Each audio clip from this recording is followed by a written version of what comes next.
Hello, everybody, and welcome to another edition of Wednesday Night Mayhem live on YouTube and StreamYard.com. It is Girl MF Michael Fletcher alongside Anthony Florio and Michael Bullock. And guys, you guys know the routine. We're going to start off with AEW, and then we also got NXT here tonight. So let's just dive right in, and we kick it off with AEW Dynamite. This is the go home show for Full Gear. Full Gear going down this Saturday night. And what we started with was a tag team match, as it was MJF and Warlow versus Ortiz and Sammy Guevara. When it was all said and done, MJF and Warlow wins the match in 9 minutes and 41 seconds. I mean, solid opener, very good match. I mean, I'm not gonna say nothing more than that. I mean, this was an easy 3-star fight. It had a nice little pacing and everything else, and I think it was a solid opener. So, Anthony Floyo, I'll give you your thoughts. So, give me your thoughts on this match. Well, I'll tell you, MF, if there was any question about what kind of babyface Sammy Guevara could be, we caught a glimpse here, as the quote-unquote Spanish God was nothing short of extraordinary in that role. He was fiery, explosive, and had both Wardlow and MJF reeling before Matt Hardy's interference.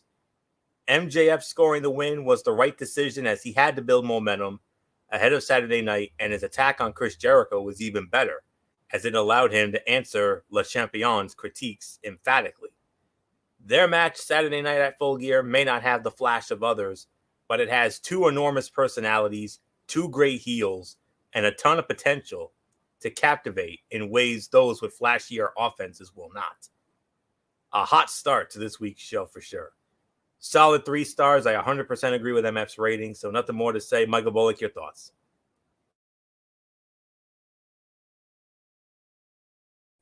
Yeah, I thought this was a good match to start. I mean, nothing really that special to write home about. 2.5 stars is my rating. I mean, yeah, I mean, I saw that fire with Sammy Guevara. It's something a babyface would do, and yeah, I mean, it definitely builds to the match between Jericho and MJF at Full Gear. Um, yeah, I mean, it's like Jericho wants to see all the things that MJF has, so now Jericho only hopes that MJF can bring it on Saturday night. We'll just have to wait and find out if he does bring it. So there's really nothing more to say. Fletch, let's move on. Very well, gentlemen, and we do indeed move on to the. Oh, come on. To the next fight of the evening, which was Miro, along with Kip Sabian and Penelope Ford, as they went up against Best Friends member Trent Beretta, alongside Chucky T, Chuck Taylor, and Orange Cassidy, and Miro getting his first win in AEW at 11 minutes and 3 seconds. Anthony Florio, it is yours. Great match here. But I do have a small critique, though. The one-sidedness of the match went on a bit too long, but once Trent fired off his comeback, it developed into a damn fun match. Hard-hitting, with Miro showing off in his first singles match with AEW, it accomplished exactly what it intended ahead of what is sure to be a high-profile tag team match between the two teams sooner than later. You can justifiably question Miro's use to this point in AEW, but there is no denying, and I noticed this, there is no denying, gentlemen, that he is having fun and enjoying himself in a way he certainly did not during his last year with WWE. And for that, it is certainly worth something. So let's think about that for a moment. So I'm going to give this 3.25 to 3.5 stars for the effort. So really nothing more to say. So Michael Bullock, I think it's safe to say Miro's having a lot more fun in AEW than he did during his tail end of his WWE run. Yeah, he's definitely having a lot more fun in AEW than the end of his run in WWE. So 3.25 to 3.5, I do agree. I mean, this was a good match, a good first singles match in AEW for Miro. So Yeah, so there's really nothing more to say. Fletch, your thoughts? 3.25 stars, no doubt about it. I totally agree with everything you guys have said. Yeah, this was a solid open. This was a great match for Miro. I think he definitely shined in AEW tonight. I think he was very impressive. So no, I totally agree with what you just said there. So yes, I think Miro did a great job, and we will indeed move on right along. Uh, the next thing that we had was a whole bunch of promo stuff, but then right after that, yeah, um, it was a tag team match, as it was the Young Bucks versus the Private Party. Bucks win the match at 14 minutes and 37 seconds. Michael Bullock, it's yours. The Young Bucks looks in prime shape going into their mega match against FTR on Saturday. Yeah, they really look in prime shape and definitely are building some momentum going into their big time showdown with FTR for the tag team titles. And I'm gonna say this was a very good match here. I'm gonna give this about somewhere between 3.5 to 4. Definitely one of the top fights of the night, if not the fight of the night, if I'm correct on that. So, but man, I mean the Bucks. I mean, what can you say about them? They're prime. They're ready to go, and I'm going to say it right now. I know Florio said it before, but I'm going to repeat it. The match between the Bucks and FDR, it's going to steal the damn show. I mean, you got a lot of other matches that are good, but this is the one that's going to steal the show. And I'm going to go on the record of saying this. And Fletch, you can put me down on this one. This is not only going to be the fight of the night, but hands down, to me, this is going to be the fight of the year because of all the build that you've had with these two teams going into this, and it's going to come full circle Saturday night. I cannot wait for this. So, period. End of quotation, end of statement. Fletch, it is yours. Yeah, this was a great match. This is a great showcase match for the Young Bucks, and this was incredible. What a match it was, performance wise. Absolute home run for them. It's going to be very interesting to watch. It's going to be wild to see. And for me, yeah, at the end of the day, I got to think that this was easily 3.5 to 4. I don't think that you can disagree with this rating. I'm gonna go more on the 4 than anything else, but yeah, this was great. So, nothing more to add. Anthony, it's yours. The Young Bucks looks like in prime shape as they got, like I said, a fight of the century type tag team war against FTR on Saturday. Oh my goodness. I mean, Bullock echoed my feelings. I mean, he's absolutely right. But there's not just one show stealer match on this card, and we have a ton of them, with the exception of two. There are two that we feel iffy about, but we'll get more into that on our mega show on Friday night, and I do mean mega. MF will hash out the details on that at the end, but for right now, 4 stars, and I'll take this a step further. Fight of the night, gentlemen. That's what this was. This was the fight of the night. There is no such thing as a bad Young Bucks private party bout. With that said, it was interesting that the story of the bout was Matt struggling to compete on his injured left knee and ankle, yet still controlling the bout with brother Nick. They beat down Isaiah Cassidy and never really looked like they were in danger of losing, which is the polar opposite of the story you would expect, given Matt's physical condition. Hangman Adam Page and Kenny Omega making the save for the Bucks was a nice callback to their friendship, and the stare down added tension to their own match on Saturday night. That's another show stealer, oh, by the way.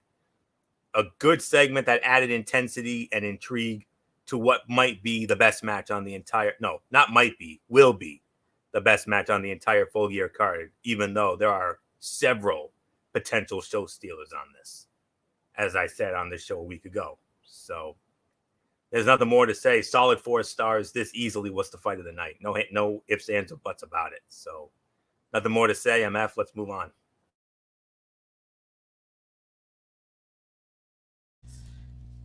All right, guys. So, with that said, the next thing that we had on the show was then we had Tony Schiavone talking to Eddie Kingston, and boy, did this explode.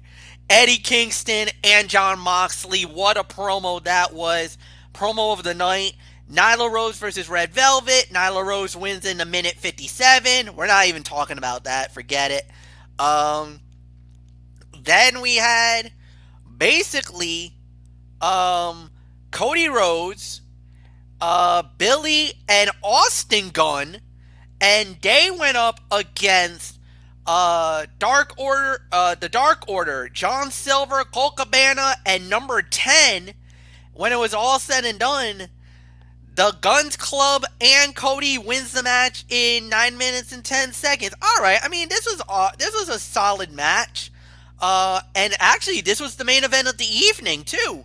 So I mean, it was fine for what it was worth. It was a good match, but there was a little bit of the thing at the end between him and I mean, I'll say it was all right.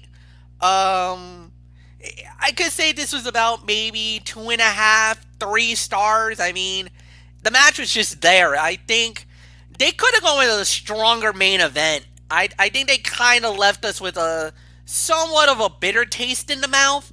I know I'm nitpicking here, but that's just my personal thoughts. So, Anthony, it's yours. I can only give this 2.5, 2 3/4. Agree with you on the rating, no doubt about that. But you know what I have to do. This is the part about this that I don't like having to do, and that is when I have to be brutally honest and be the man who tells it like it is. And I'm going to have to tell it like it is right here and right now.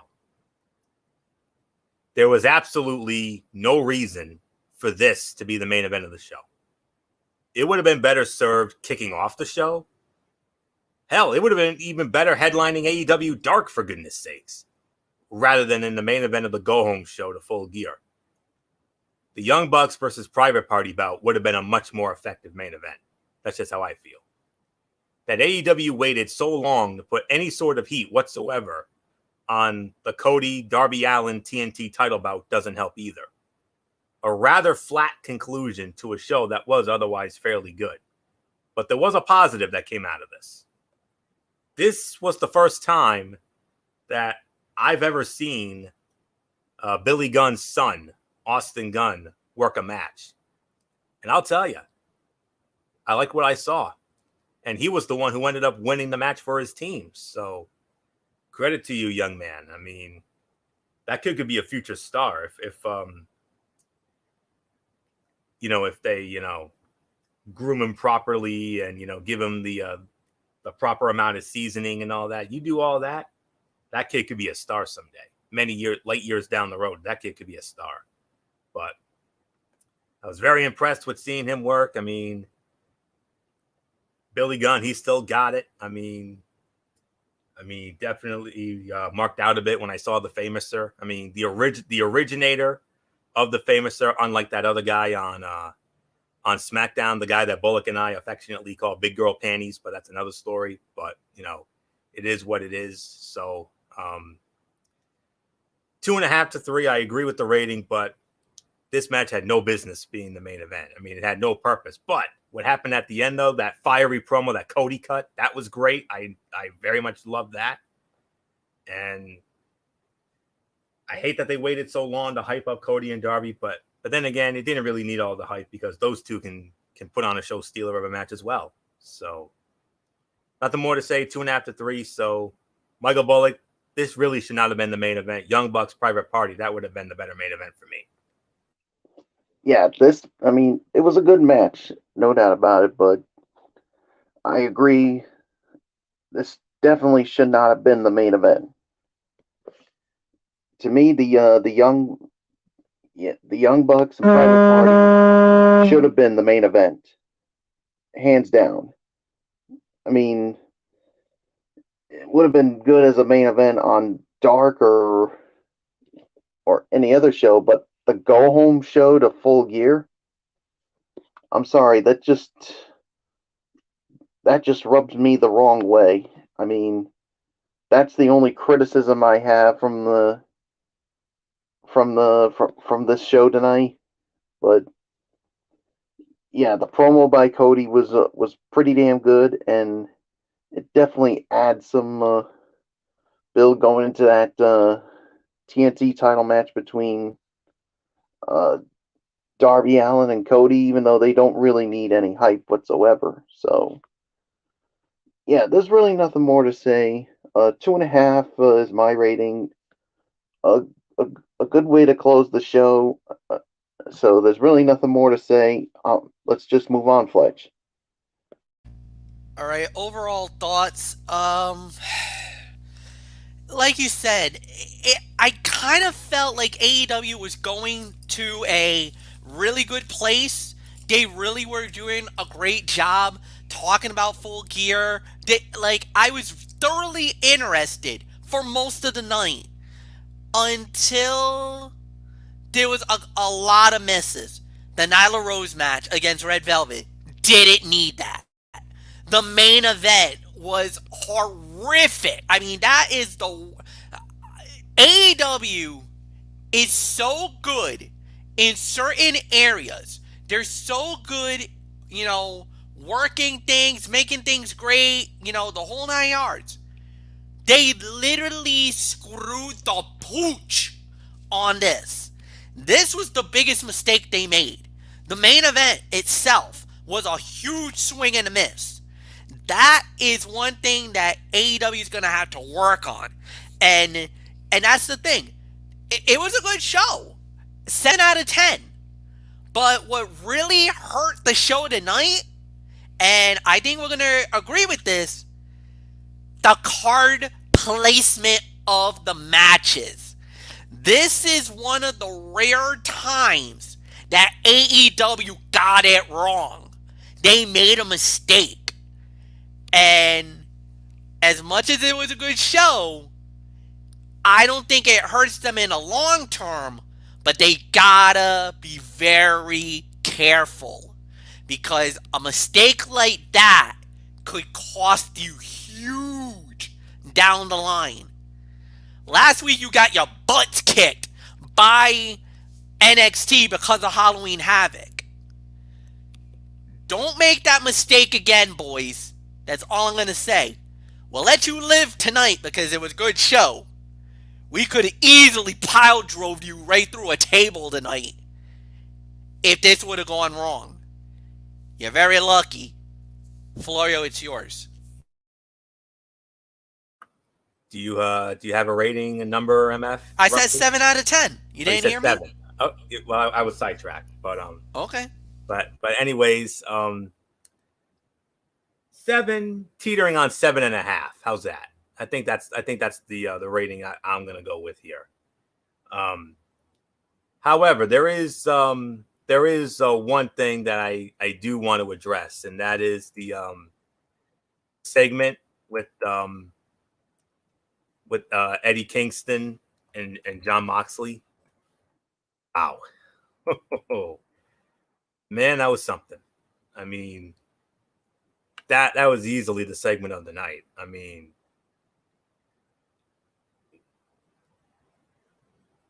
that was an emotionally intense showdown between John Moxley and Eddie Kingston that shed some light on the incredibly personal edge to this match. Both champion and challenger were excellent here and really hammered home how important their clash is on Saturday night. Theirs is a match that transcends the world title and is as much about a friendship turned sour. That will be at the center of their I Quit match at Full Gear. So that was just something I wanted to address quick. But I'm gonna give it a 7.5 though. AEW's Go Home show wasn't bad by any means, but it did have a few issues. It started off well enough with MJF and Wardlow having a nice little dance with Sammy Guevara and Ortiz. Chris Jericho on commentary, fun as always. Nobody's going to get tired of that. I know I won't. Miro could have done well with just a bit of a shorter match, and although Full Gear looks great, tonight they were trying to play catch up to make sure the card was full. But we got to give all the love in the world to the Eddie Kingston and Jon Moxley segment, who gave some extra emotion into an already intensely intimate feud with one another. Taz's gripe is also legit. Absolute Ricky Starks is just a star. But still, tonight's show lacked the usual spark Dynamite has. And to metaphor it just a little longer, Moxley and Eddie can't be the only gunpowder they got. But I am going to give it a 7.5. But I'll tell you what, I mean, Saturday night, boys. What else is there to say? I mean, that is going to be a humdinger of a show, let me tell you. Several show stealers, only 2 iffy bouts. But other than that, man, this has show of the year written all over it if all goes well. And this sucker's gonna go for a long, long time. We're gonna have a long night Saturday night, and I wouldn't have it any other way. So 7.5 for me. So Michael Bullock, put the bow on this, and then we'll get into your show NXT. Yeah, 7 out of 10 for me. I mean, yeah, I agree with everything Fletch said about the show. I mean, yeah, I mean, there's so many things that they could have done a lot better with. I mean, especially like not putting that tag team match as the main event. Yeah, we're gonna let them pass for this week, but they better not screw up in the future, or you're gonna have 3 very pissed off people here that's gonna go off on them. And I don't give a damn if Derek Ferreira comes after us on it, because as Florio would say, he's the man that tells it like it is, and we're gonna tell it like it is because it's our show. So there's really nothing more to say. Now let's get into NXT. All right, and indeed, we started it off with Dakota Kai going one-on-one with Ember Moon. When it was all said and done, Dakota Kai defeats Ember Moon via pinfall. I don't have a time, but I'm gonna say it seemed like this was a real, from all indications that I heard, this was a really solid opening. This was a really good match. So at the end of the day, I think this was a nice way to start NXT. Anthony Florio, if you got a time, you definitely provide it. But I thought this was pretty good. So good start for NXT with a solid match. Would you say the same thing if I told you that the time of the fall was 16 minutes and 20 seconds? Now you're talking about 3.5 to 4-star level on that one, and especially with the women. Oh my God! You are correct, sir. That is exactly what I am going to give it as well. 3.5 to 4, no doubt about it. This was a fun technical match to start the show. Once the 2 women got moving, at first there was clearly some discomfort as the 2 got familiar with each other. Once the 2 were locked in, they flied around the ring and smoothly grappled to the mat. Dakota Kai winning was a surprise, but a welcome one. It sets up the rivalry better, given that Ember Moon needs backup to contend with Raquel Gonzalez at ringside. And this also keeps the captain of Team Kick near the top of the women's division, despite her recent loss to Io Shirai. So, no doubt about this. 3.5 to 4. You can make an argument for Fight of the Night here, no doubt about it. So, nothing more to say. Michael Bullock, another week, another women's match, another fun one. This is why, Bullock, that the women's division on your show, hands down, the best in the world of professional wrestling today. You made that point for me, Florio, and I'm glad you said it. So yeah, I mean, yeah, there's no doubt about this one. 3.5 to 4. I mean, the women continue to impress every time when there's any kind of match with the women. I mean, I mean, you could say the outcome was a surprise, but this was definitely a big win for Dakota Kai because, yeah, I mean, she did struggle a little bit, but basically this will definitely get some momentum back for her. So, and nothing beats beating uh, Ember Moon here. So there's really nothing more to say. Fletch, let's just move on. Then, right behind that, we had another match. Anthony, you get to lead off on this. Kushida, one on one against Cameron Grimes. Kushida wins the match. Now, I don't know if this is official or not. I got 1407 for that match. So, 1407 for this. Kushida knocks off Cameron Grimes. Anthony, it's yours. Slight difference. I have 1405, but close enough. That's only a 2-second difference, but still, this was another good match here. I'm going to give this about 3 to 3.25 stars. This may have been the best performance Cameron Grimes has had since he debuted in NXT. He went all out and pushed Kushida to remain physical. The pace was fast, while the contest never felt as long as it was. The main issue was the overbooked ending. Kushida has been on a roll and should have been able to defeat Grimes clean. Instead, Grimes got a false pinfall on him in the contest with the referee down. That muddled the result. In the end, the right man still won, though. So that's all there is to say on that. So I'm going to give this a good 3 to 3.25 stars. Another one of the top fights of the night, no doubt about it. So, Michael Bullock, little rough ending there, but still a good match.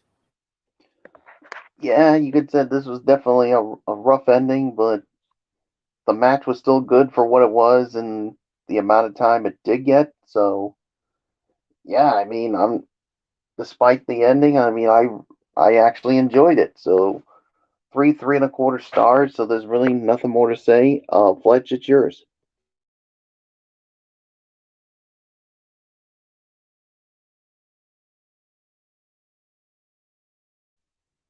Fletch, you there?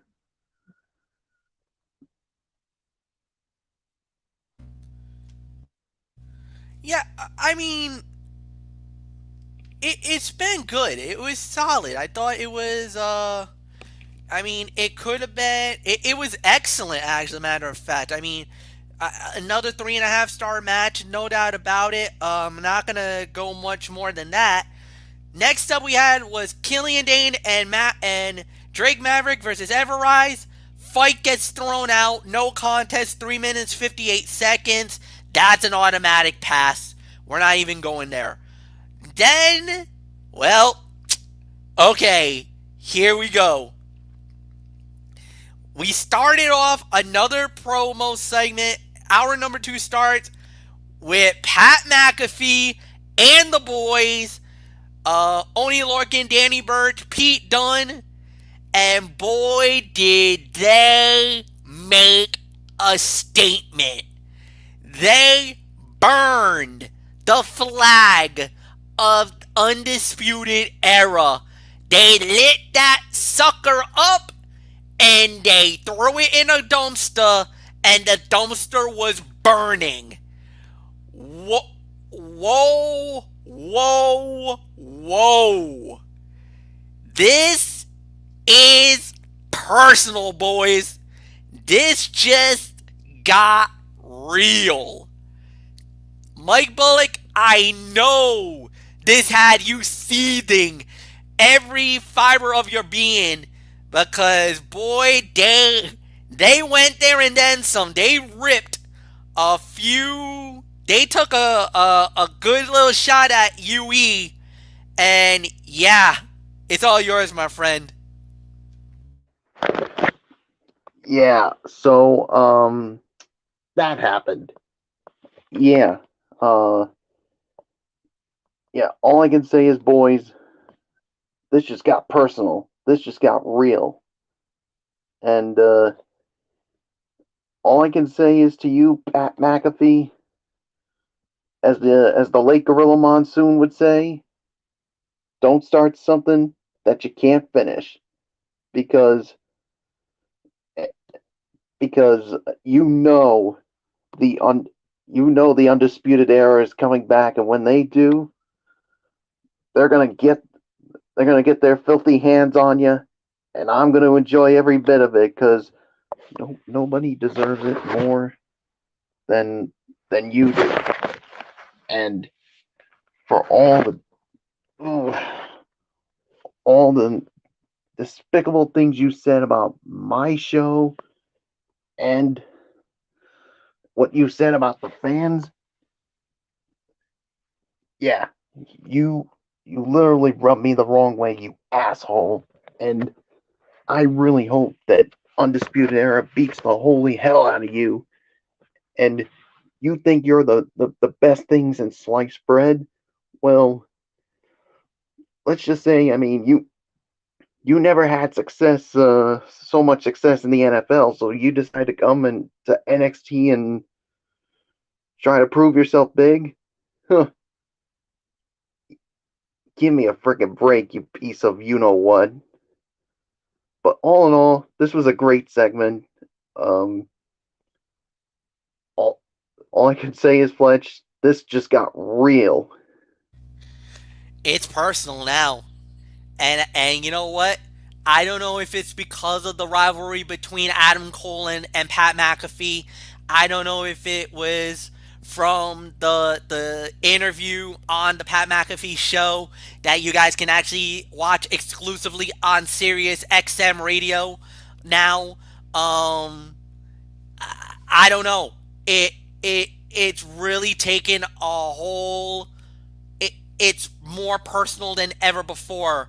The battle lines are drawn now, and the and you know what? There's been attacks on Undisputed Era by a number of different individuals, and we've seen this happen many times.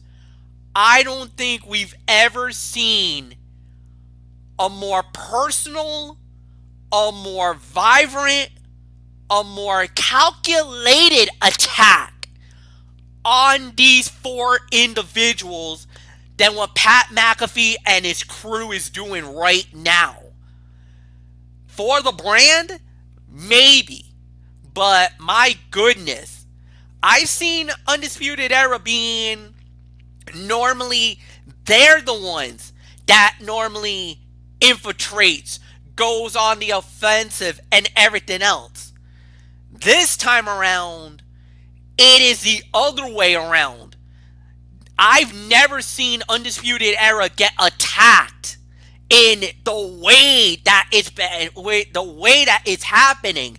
They're getting trucked in rogues, and that is something we've never seen Undisputed Era get victimized like. So this is wicked interesting. The war is on, and it's getting vicious and getting good by the minute. So nothing more to say. Anthony Florio, it's all yours, my friend. This was for me.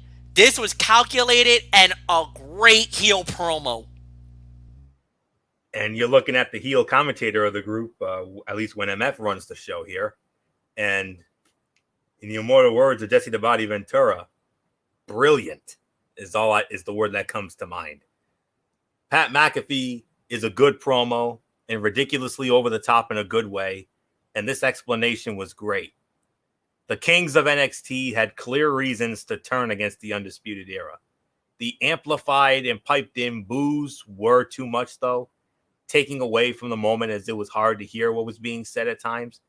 But this was what it needed to be in the end.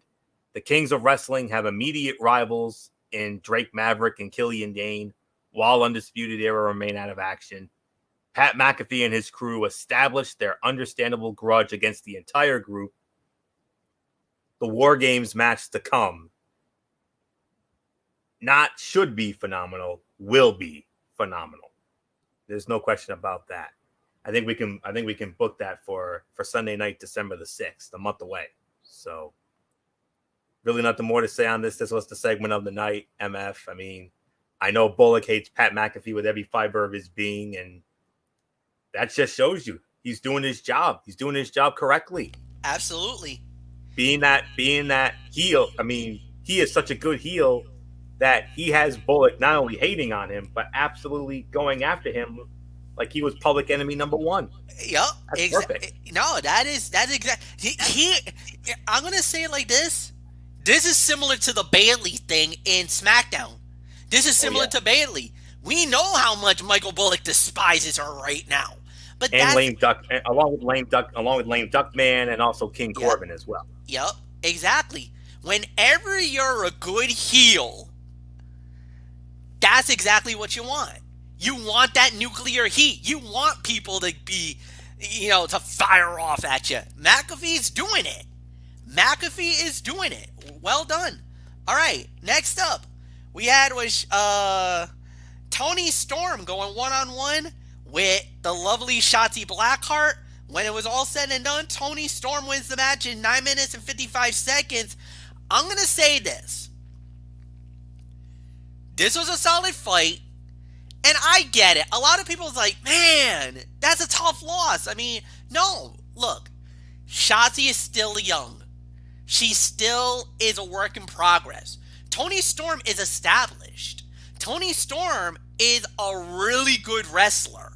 And Shotzi, once again, had a great opportunity, great match, just came up a little short. But if you notice, Candice LeRae after the match went after Shotzi, and I think because of the fact that because Candice LeRae is kind of throwing Shotzi under because of the spin the wheel, make the deal. And if you remember, Candice lost to Io Shirai at Halloween Havoc, and Io is still the women's champion.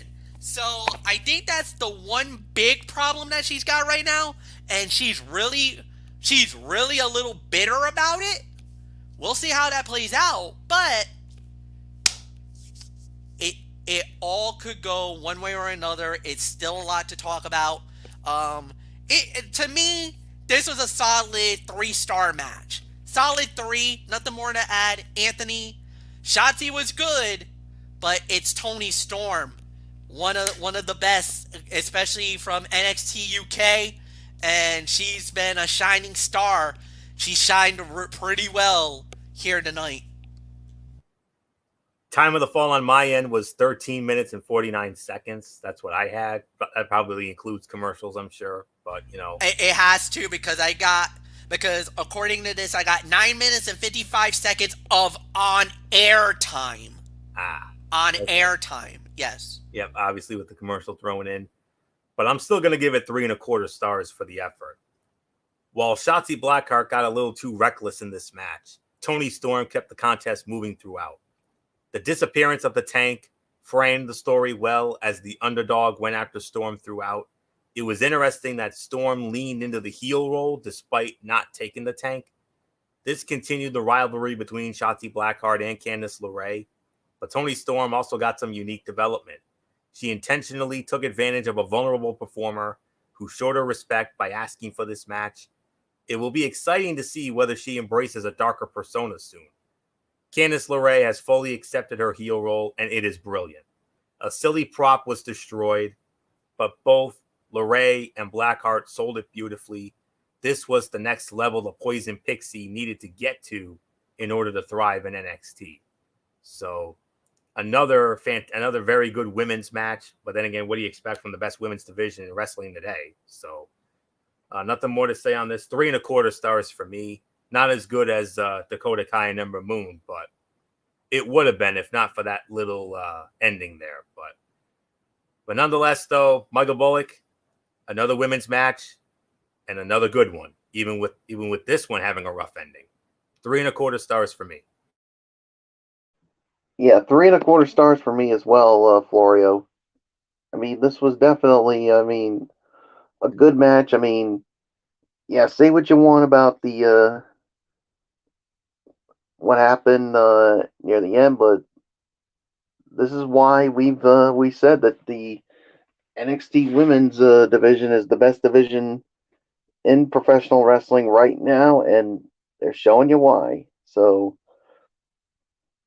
it definitely continues the storyline with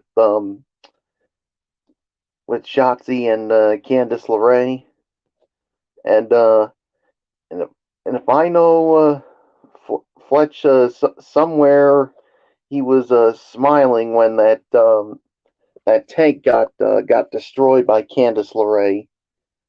I mean, this is why we had she definitely showed that poison pixie side when she ran down that tank that I'm pretty sure Fletch pretty much can't stand. So yeah, so there's really nothing more to say. Fletch, I say we move on. All right. And with that said, we will indeed move on, and we now go to what was undoubtedly the main event of tonight's show: Tommaso Ciampa versus Velveteen Dream. And Tommaso Ciampa wins the match in 13 minutes, 32 seconds. I believe this goes to Anthony Florio. So, Florio, Ciampa beats Dream. It looks like Ciampa might be looking for Goldie again, and we know who's got the belt. Finn Balor. Could you imagine those two getting together? Whoa!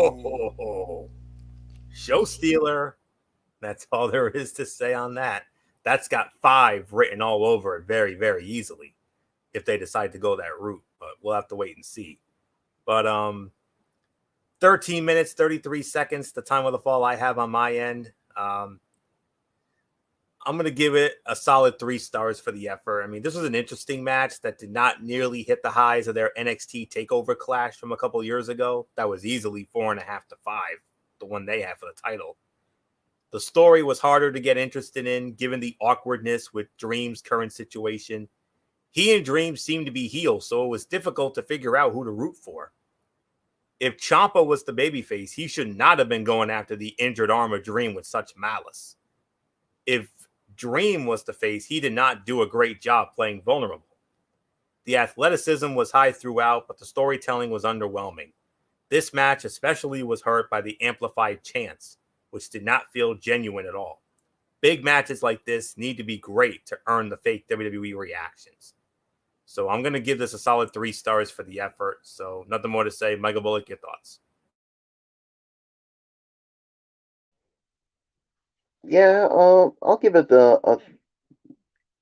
3 stars as well. I mean, yeah, you've pretty much touched on everything. So there's really nothing more to say. So Fletch, it is yours.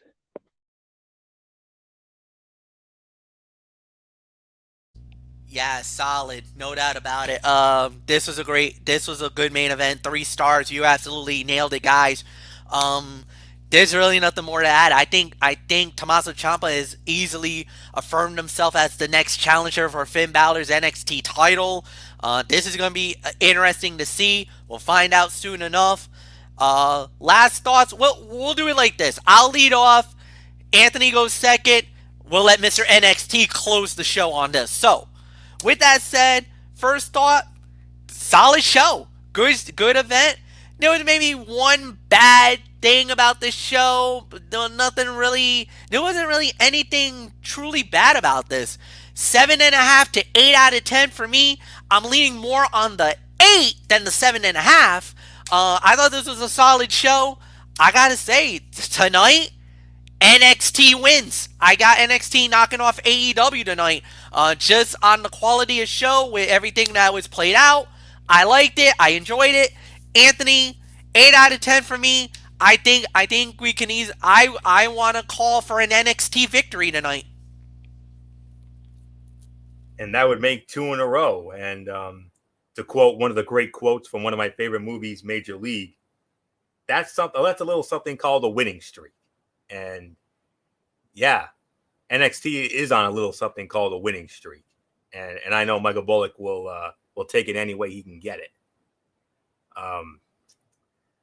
8 out of 10. MF nailed it. He's absolutely right. And the show we had tonight was my kind of show. because the 2 hours mostly flew by. There were 5 matches, and 4 of them were good, while another advanced an angle. The Pat McAfee segment, whether you like him or not, and we all know how Bullock feels, was golden again. And I just found this to be a really entertaining show. So both shows were good, but I have to give the slight edge to NXT because they had 2 women's matches and both of them delivered. Even though Ember Moon and Dakota Kai was the fight of the night for me, but you only had 1 bad match, and that was a throwaway. But then again, look who was in it. My favorite tag team, Everrise. Click. Nothing more to say on that. So that's all there is to say on that. So all kidding aside, 8 out of 10. I give it to MF. So there's nothing more to say. Michael Bullock, you and NXT. If I didn't know better, I'd say you guys are starting a little something called a winning streak here. Yes, it's definitely a winning streak as as AEW. I mean, NXT definitely rises to the occasion again. I mean, yeah, it's such a great show. Last week with Halloween Havoc, and now this week they beat AEW for the second straight week. So yeah, so I definitely enjoyed it. So yeah, 8 out of 10 for me. I mean, there was only one bad thing on the show, but other than that, I mean, it was a good show, and the women once again delivered. And this is why we have said so many times that the women on the women's division in NXT is far and away better than any women's division right now in professional wrestling. So there's really nothing more to say. So Fletch, I think it's time to call it a night.